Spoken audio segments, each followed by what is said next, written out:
হাদিস শরীফ আকলিস দিনাকা ইয়াকফিকাল আমালুল কলিল, অর্থ তোমার ঈমানকে খাঁটি করো, অল্প আমলেই নাজাতের জন্য যথেষ্ট হইবে।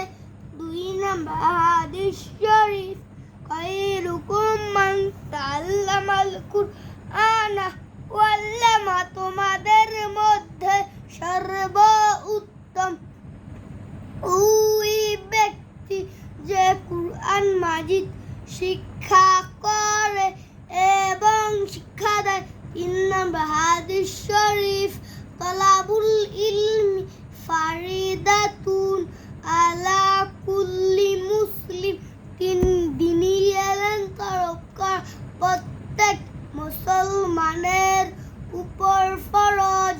4 নম্বর হাদিস শরীফ আত-তুহুরু শাতরুল ঈমান, পবিত্রতা ঈমানের অঙ্গ।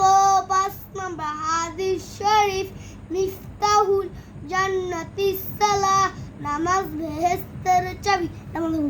হাদিস শরীফ আউয়ালু মা ইউহাসাবু মিহিল আবদুহু ইয়াতিস সালাহ, কিয়ামতের ওই দিন সর্বপ্রথম নামাজের হিসাব হইবে।